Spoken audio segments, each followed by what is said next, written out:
बिस्मिल्लाहिर्रहमानिर्रहीम। Students, welcome to the channel. Exercise 6.2 11 class math हमने शुरू की हुई है।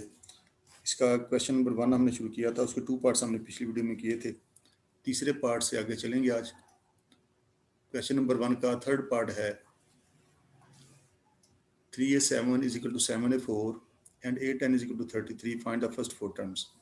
पिछली वीडियो में मैंने आपको अरिथमेटिक प्रोग्रेशन के मुताल्लिक उसका तारफ़ कराया था। अरिथमेटिक प्रोग्रेशन क्या है, उसका फार्मूला क्या है, वैल्यूज़ कैसे उसमें पुट करते हैं। तो ये उसका थर्ड पार्ट है। तो पिछली वीडियो में मैंने आपको बताया था कि अरिथमेटिक प्रोग्रेशन अगर हमारे पास कोई सीक्वेंस हो, मसलन 1 2 3 4 एंड सो ऑन, इस तरह की हमारे पास वैल्यूज़ हों और उनका कॉमन डिफरेंस इक्वल आता हो, यानी किसी अगली रकम में से पिछली रकम को माइनस करें तो उसको कॉमन डिफरेंस कहते हैं। डी सबका सेम आता हो, किसी अगली रकम में से पिछली रकम को माइनस करें तो सेम आंसर आए। जैसे 2 में से 1 माइनस करें 1 आता है, 3 में से 2 माइनस करें 1 आता है, 4 में से 3 माइनस करें 1 आता है। तो हम कहते हैं कि ये अरिथमेटिक प्रोग्रेशन है। तो फिर हम कहते हैं कि ये अरिथमेटिक प्रोग्रेशन है। अगर कॉमन डिफरेंस सेम आता हो तो हम कहते हैं कि ये अरिथमेटिक प्रोग्रेशन है। इसके अलावा आपको बताया था कि उसकी पहली जो वैल्यू होती है सीक्वेंस की, उसको A1 A2 A3 and A4 कहते हैं। फर्स्ट रकम इसकी A होती है, सेकंड इसकी A2 होती है, तीसरी को हम A3 का नाम देते हैं, चौथी को हम A4 का नाम देते हैं एंड सो ऑन। जो पहली टर्म होती है अरिथमेटिक प्रोग्रेशन की, उसको A कहते हैं, A1 कह लें या A कह लें की बात है। A2 जो है जो सेकंड रकम होती है, ये वाली इसको A+D कहते हैं। जो थर्ड है उसको A+2D कहेंगे and so on, A+3D and so on, जितनी भी आप बनाएं।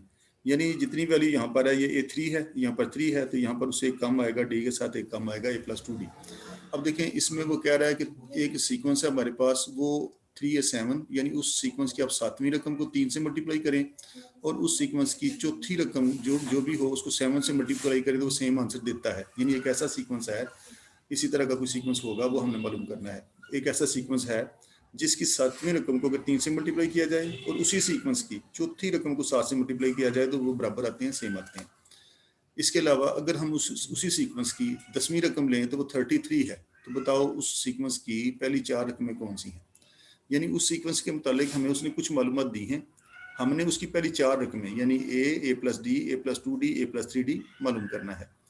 तो इसकी सीक्वेंस की पहली 4 रकमें मालूम करने के लिए हमें A और D की ज़रूरत है, ताकि हम इसमें पुट करके उस सीक्वेंस की पहली 4 रकमें मालूम कर सकें जो इन शराइत को पूरा करता है वो सीक्वेंस। तो ये है हमारे पास 3a7, इसको लिख सकते हैं 3 इंटू A+6D। A7 है, 7वीं रकम है उसकी, वो A+6D होगी। जैसे आपको बताया, जितना यहाँ पर होता है D के साथ उससे एक कम आता है। 7 A4, A4 का मतलब है उस सीक्वेंस की तीसरी रकम, चौथी रकम। तो यहाँ पर आ जाएगा A+3D। 3 को अंदर मल्टीप्लाई कर लें, ये हो जाएगा 3a + 18D is equal to 7a + 21D। ये बना। ए वाली रकमें 7a इसको उठा के उधर ले गए, प्लस 18D है हमारे पास, इसको भी उठा के दूसरी साइड पे ले गए, -21D, तो इधर आ गया 0। ये हुआ 3a - 7a -4a, 18 - 21 से ये आ गया -3D इज इक्वल टू 0। तो एक इक्वेशन हमें यहाँ से मिल गई और एक इधर से मिल जाएगी हमें। उसी सीक्वेंस की 10वीं रकम 33 है, यानी उसकी A+9D जो है 10th टर्म उसकी होगी, 10वीं रकम उसकी होगी A+9D। यहाँ पर 10 है तो यहाँ D के साथ एक कम आएगा उसमें से, तो 33 के इक्वल है ये। अब ये इक्वेशन और हमें मिल गई। दोनों इक्वेशंस को, इक्वेशन 1 और 2 को आपस में सॉल्व कर लें, सिमल्टेनियसली इनको सॉल्व करेंगे और A और D निकालेंगे। A और D निकाल के हम इसकी 4 सीक्वेंस की रकमें मालूम करेंगे। अब देखें, ये A है, ये -4A है। तो अगर हम इसको -4 से मल्टीप्लाई कर लें तो ये आपस में कट सकती हैं। Multiplying equation 2 by 4 and adding in 1, और इसको उठा के 1 में पुट कर दें। इसको 4 से मल्टीप्लाई करने लगे हैं ताकि A वाले कोएफिशिएंट्स इक्वल हो जाएं। 4a + 4 × 36D, 4 से इसको मल्टीप्लाई किया तो ये आ गया 132। ये है हमारे पास -4a -3D is equal to 0। इनको ऐड करें, कट गए ये दोनों, ये आ गया 33D इज इक्वल टू 132। तो 33 को उधर ले जाएं, डिवाइड करें 132 को 33 के साथ, तो ये आपको मिलेगा 4। तो D आ गया 4, तो D हमने निकाल लिया। अब ये निकालना है, इसको उठा के इक्वेशन 1 या 2 में पुट कर लें, जो आसान लगती है। Put D is equal to 4 in equation 2 में रख लें, 1 में रख लें, चलें 1 में रख लेते हैं इसको, इसमें रखने लगे इसे। ये है -4a - 3D, -4a -3d, D की जगह पर ये लगा देंगे 4 इज इक्वल टू 0। तो ये हो जाएगा -4a, ये आ गया -12, दूसरी साइड पे ले जाएंगे तो +12 हो जाएगा। ये वाला -12 दूसरी साइड पे जाके ये बन गया। तो ए भी हमने फाइंड कर लिया। -4 को उधर ले जाएंगे तो ये इसको डिवाइड करेगा तो ये आ जाएगा -3। तो देखें हमने इस सीक्वेंस की, वो ये कह रहा था हमें कि इस सीक्वेंस की पहली 4 रकमें बताएं कि वो कौन सी होंगी। तो हमने इस सीक्वेंस की पहली 4 रकमें निकालनी है। चूंकि ये एक अरिथमेटिक प्रोग्रेशन है, इसकी पहली 4 टर्म्स होंगी। एक होगी ए प्लस डी, ए प्लस 2d, ए प्लस 3d। तो हमने ए और डी फाइंड कर लिए, इनमें लगा दें, आपको इस सीक्वेंस की पहली 4 रकमें मिल जाएंगी। अब पहली रकम जो है उसकी वो तो यही आ गई, ए इज इक्वल टू -3। दूसरी रकम A2 उस सीक्वेंस की है a प्लस डी, ए की जगह पर लगाया -3 और डी हमने निकाला हुआ है +4। तो ये आ गया 1। पहली टर्म उसकी ये आ गई, दूसरी उसकी ये आ गई, तीसरी भी निकालनी है हमने। तो तीसरी है a प्लस 2d, ए की जगह पर आ गया -3 प्लस 2d, 2 इंटू 4 8, ये आ गई 5। तीसरी रकम भी हमने उस सीक्वेंस की निकाल ली, a प्लस 3d, ए की जगह पर लगाया -3 और +3d, डी की जगह पर 4 लगाएंगे, 3 4 टाइम्स 12 हो गया, ये आ गया 9। तो हमने इस सीक्वेंस की पहली 4 रकमें निकालनी थी, वो हमने निकाल ली। एक आई इसकी ये -3, पहली रकम -3 है, उसके बाद 1 है, उसके बाद 5 है, उसके बाद 9 है। तो ये हमने मालूम करनी थी कि वो ये बात कर रहा था कि एक ऐसा सीक्वेंस निकालें, एक ऐसे सीक्वेंस की पहली 4 रकमें मालूम करके बताएं जिसकी 7वीं रकम को अगर 3 से मल्टीप्लाई किया जाए और चौथी रकम को 7 से मल्टीप्लाई किया जाए तो वो इक्वल आए। इसके अलावा उस सीक्वेंस की 10वीं रकम जो है वो 33 हो। अब देखें, ये -3 था, ये हमारा क्वेश्चन इधर खत्म हो गया।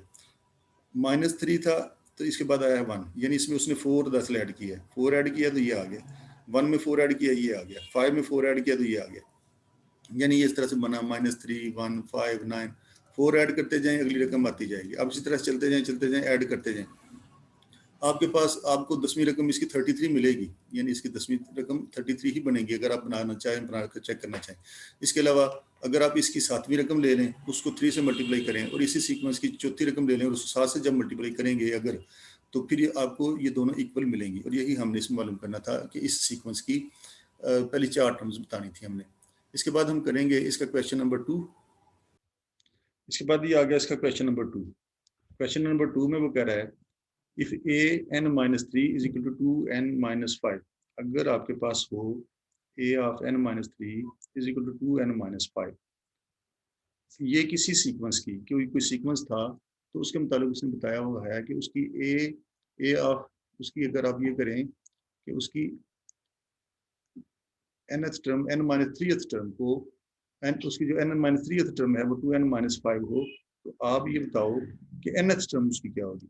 ये उसने किसी सीक्वेंस की n-3th टर्म दी हुई है, n-3th टर्म दी हुई है, तो ये 2n-5 इक्वल है। कहते हैं आप ऐसा करें कि n-3th टर्म मैंने बताई है, आप इसकी nth टर्म मालूम करें। हमने इसकी nth टर्म निकालनी है।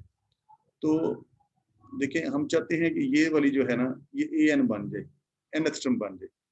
हमारे पास यहाँ पर मौजूद है, देखें n-3। हम चाहते हैं ये वाली जो चीज़ है ये n बने, सिर्फ n बने। तो ऐसा करते हैं कि हमें ये -3 खत्म करना पड़ेगा यहाँ से, अगर हम चाहते हैं कि ये n बन जाए। तो हम ऐसा करेंगे इसमें कि रिप्लेस कर देंगे n जो है उसको n+3 के साथ, ताकि +3 -3 कट जाएंगे तो बाकी n ही बच जाएगा। तो यही काम हम यहाँ पर करेंगे, तो हमें nth टर्म इसका पता चल जाएगा। ये सीक्वेंस की उसकी n-3th टर्म दी हुई है, हमें nth रकम दी चाहिए, nवीं रकम चाहिए उसकी। तो रिप्लेस करें, अगर हम ऐसा करेंगे तो हमें nth टर्म मिल जाएगी। रिप्लेसिंग n बाई n+3, तो हम इसको n+3 से रिप्लेस कर देंगे। जिधर जिधर n है वहां पर लगा दें n+3। तो ये n है, इसकी जगह पर रिप्लेस कर दें n+3, n+3 लगा दिया इस जगह पर, ये वाला -3 अपनी जगह पे आया। उधर है 2 इंटू n, n की जगह पर ये लगा दें n+3, -5 भी है साथ, तो ये बना आपका, ये कट गया।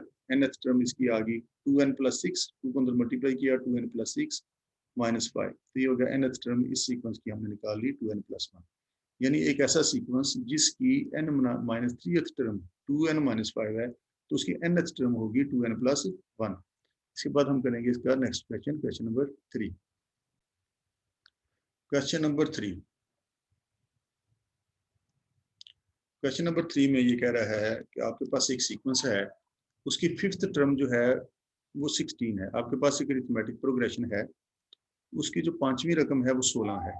उसकी 5वीं रकम आपके पास है 16, उस सीक्वेंस की 5वीं रकम आपके पास 16 है।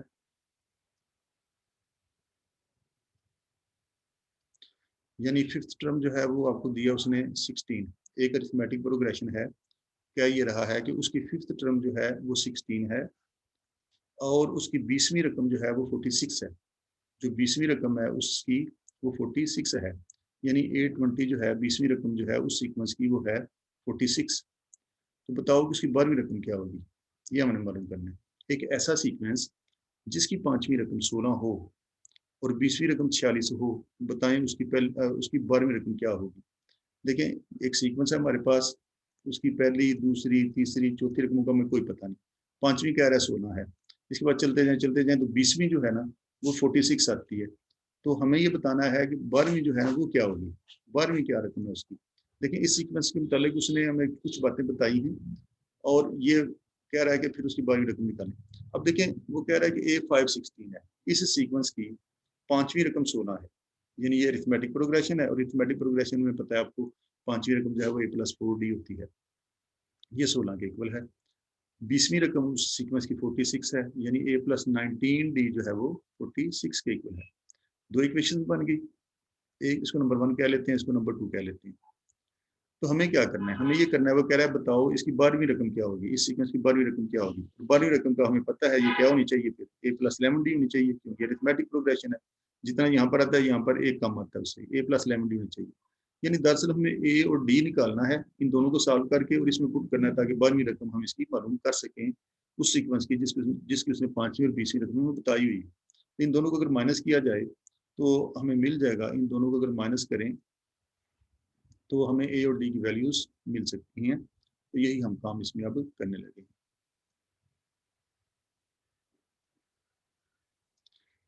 सब्ट्रैक्टिंग 1 एंड 2 सब्ट्रैक्ट कर लें ताकि ऐसे कट जाए। सब्ट्रैक्टिंग 1 एंड 2, इनको सब्ट्रैक्ट कर लें। A+19D एक रकम ऊपर रख लेंगे, नीचे रख लें, सब्ट्रैक्ट कर लें। ये वाली ऊपर रख ली, इसको नीचे रख लें। A+4D इज इक्वल टू 16 है। इनको माइनस करेंगे तो नीचे वाली रकम की लम्बी चेंज हो जाती है, ये माइनस हो जाएगी, ये माइनस हो जाएगी, ये माइनस हो जाएगी, प्लस थी माइनस, प्लस थी माइनस, प्लस थी तो माइनस होगी। तो प्लस से और माइनस से कट गए, तो ये आया 19 में से 4 निकाला तो 15D। 15D is equal to आ गया हमारे पास, 46 में 16 निकालोगे तो ये आ जाएगा 30। तो देखो यहाँ से हमें डी मिल गया। डी मिला, 15 को ले जाके उधर ले जाएं तो 30/15 2 आ जाएगा। तो डी हमने निकाल लिया। हमें ए भी चाहिए ताकि हम इनमें लगा सकें। ए चाहिए आपको, तो अब ये डी की जो वैल्यू आई है इसको किसी इक्वेशन में पुट कर लें जो आपको आसान लगे। तो D is equal to 2, in equation 1 में चले इसको रख लेते हैं, इसमें रख लेते हैं इसे। A+4D is equal to 16, A+4D, D की जगह पर ये A+4D is equal to 16। Equation 1 में हमने डी की जगह पर ये लगा दिया 2। ये बना 4 2 टाइम्स 8, इसको उठा के उधर ले जाएं तो ये उधर जाके 16 - 8 हो जाएगा, 16 - 8 हो जाएगा। तो ए भी मिल गया हमें, 16 में से 8 निकालेंगे तो 8। तो हमने ए भी निकाल लिया है, हमने डी भी निकाल लिया है। अब हम निकालेंगे इसकी 12th टर्म जो कि हमारी रिक्वायरमेंट है। तो वो कह रहा था कि इसकी 12वीं रकम निकालें। तो 12वीं रकम क्या होगी इस अरिथमेटिक प्रोग्रेशन की, 12वीं रकम उसकी होगी A+11D। तो लगा देंगे वाला जो ए और डी निकाला है, इसीलिए निकाला है कि यहाँ पर लगाया जा सके। ए है हमारा, कितना आया था, 16 - 8 से ये आ गया था 8। ए हमारा आया हुआ है 8 + 11D, डी की जगह पर आ गया 2। तो 12th टर्म इस सीक्वेंस की आ जाएगी 8 + 22। तो ये कितना बन गया, ये बन गया 30। तो यही हमने मालूम करना था। तो कह रहा था कि एक ऐसा सीक्वेंस है आपके पास जिसकी 5वीं रकम 16 है, 20वीं रकम 46 है, 12वीं रकम उसकी बताओ। तो हमने 12वीं रकम उसकी बता दी कि वो आती है 30। यही हमारा काम था इस क्वेश्चन में करने वाला। इसके बाद हम करेंगे इसका क्वेश्चन नंबर 4। इसके बाद आएगा क्वेश्चन नंबर 4। क्वेश्चन नंबर 4 है, find 13th term of this. इसकी 13वीं रकम निकालनी है। देखिए, इसकी पहली रकम है x, दूसरी है 1, तीसरी है 2 - x एंड सो ऑन। वो कह रहा है एक सीक्वेंस है, उसकी पहली रकम x है, दूसरी 1 है, तीसरी 2 - x है, तीसरी 3 - 2x है। तो आप बताओ कि इसकी 13वीं रकम क्या होगी। A13th, इसकी 13वीं रकम हमने मालूम करनी है। तो वही काम करेंगे। 13वीं रकम निकालनी है, तो चूंकि ये अरिथमेटिक प्रोग्रेशन है तो 13वीं रकम इसकी क्या होगी, ये प्लस 12D होगी। तो हम ए और डी की वैल्यूज निकालेंगे और यहाँ पर लगा देंगे, 13वीं रकम इसकी आ जाएगी। तो इसकी पहली रकम क्या है, एक्स। जो पहली रकम होती है उसी को हम ए कहते हैं, पता है हमें। और कॉमन डिफरेंस डी क्या होता है, किसी अगली रकम में से पिछली रकम माइनस कर दें। 1 में से एक्स माइनस करोगे, डी भी आ गया। तो दो ए और डी दोनों आगे निकालने इसकी 13th टर्म। ए 13 क्या होगा, ए प्लस 12D होगा। इसमें लगा दें वैल्यूज, आपको इसकी 13th टर्म आप मिल जाएगी। ए की जगह पर एक्स प्लस 12, डी की जगह पर ये लगा दिया 1 माइनस एक्स। ये आ गया एक्स, 12 को अंदर मल्टीप्लाई किया, 12 माइनस 12x हो गया। तो ये हो गया 12 minus x minus 12x minus 11x आ गया। तो इस सीक्वेंस की 13वीं रकम जो है ना, वो फिर ये बनेगी। अगर इसी तरह से हम इसकी रकम लिखते जाएं लिखते जाएं तो जो 13वीं रकम होगी वो हमारे पास ये बनेगी 12 minus 11x। Question number 5, find 18th term. अब हमने 18वीं रकम निकालनी है, जबकि 6th रकम जो है वो है 19। अब वो ये बात कर रहा है कि आपके पास अगर एक सीक्वेंस हो जिसकी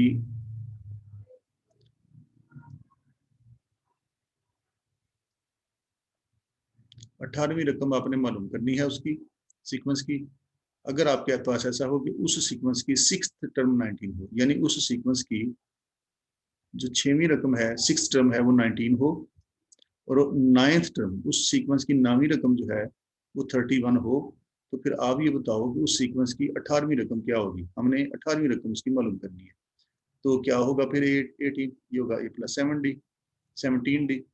तो हम ए और डी निकालेंगे, यहाँ पर लगा देंगे, हमारे पास 18 टर्म आ जाएगी। तो इन दोनों को सॉल्व करके उसी तरह जैसे पिछले क्वेश्चन में हमने किया है, ए और डी फाइंड करेंगे। तो A6 जो है वो बना a plus 5D is equal to 19। ये बना ए प्लस 8D, ये A9 है, a plus 8D is equal to 31 हो गया। तो इन दोनों को, इसको इक्वेशन 1 कह लें, इसको इक्वेशन 2 कह लें, सब्ट्रैक्ट कर दें इनको। इनको सब्ट्रैक्ट करेंगे तो ये आ जाएगा हमारे पास a plus 8D is equal to 31 है, और उधर हमारे पास a plus 5D is equal to 19। Subtract करेंगे तो इसकी लामतें चेंज हो जाएंगी, ये दोनों कट गए, तो इधर आ गया 8 माइनस 5 3D।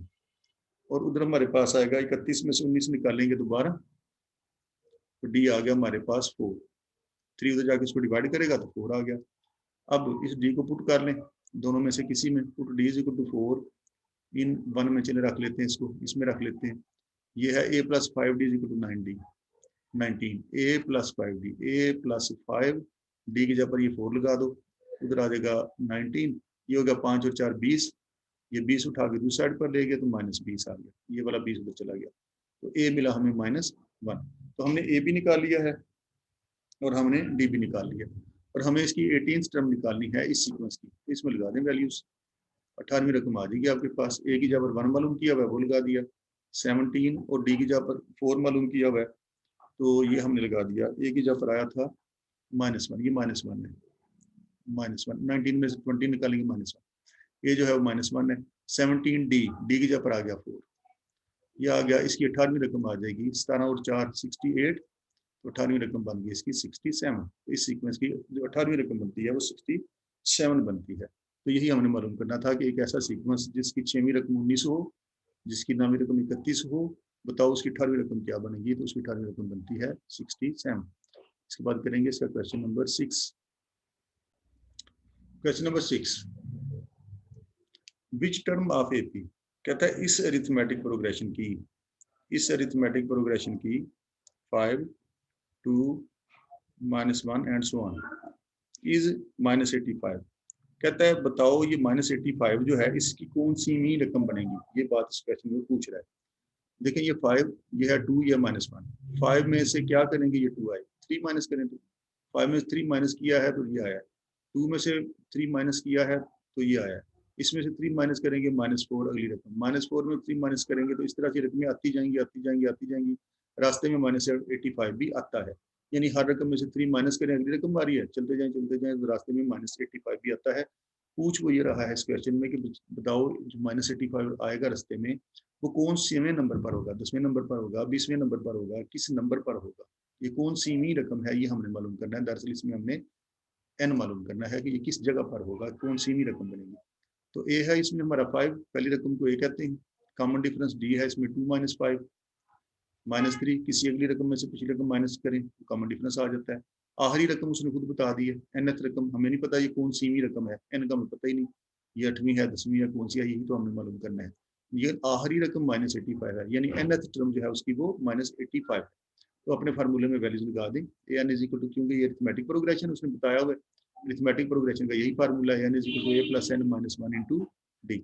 इसमें लगाया इसको, ए एन की जगह पर आ गया -85, ए की जगह पर लगा दिया 5, एन माइनस वन, एन का हमें कोई पता नहीं, एन मालूम करना है, तो डी की जगह पर आ गया -3।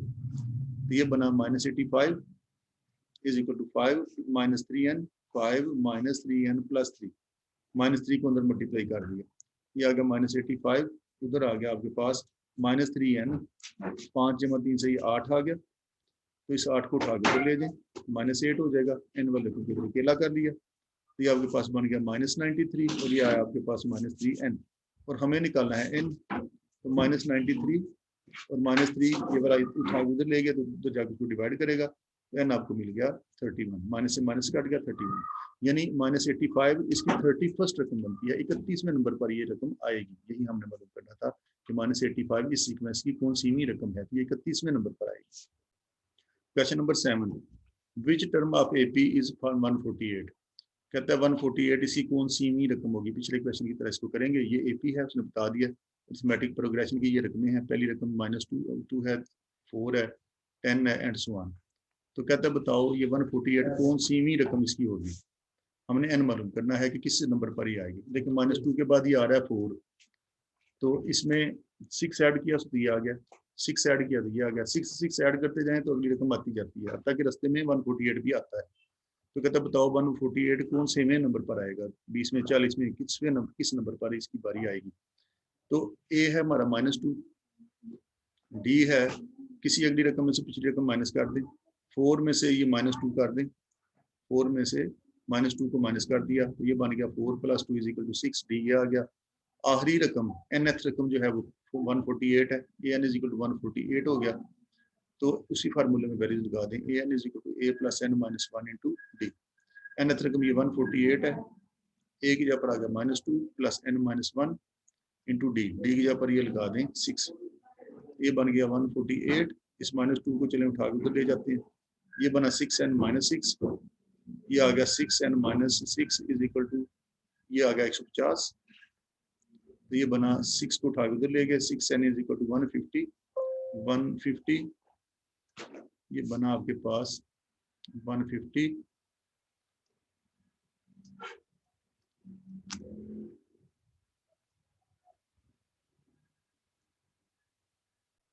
तो ये आ गया 6n - 6 is equal to 6n - 6 = 150, तो ये बनेगा हमारे पास 6n इज इक्वल टू 150, 6 को उठाया उधर ले गए, तो ये होगा 6n is equal to 156, n is equal to 156 divide by 6, तो ये आ गया 6 2 पर 12, 6 6 पर 36, तो 26वें नंबर पर आएगी ये 148 का नंबर होगा 26वां, यही हमने मालूम करना था।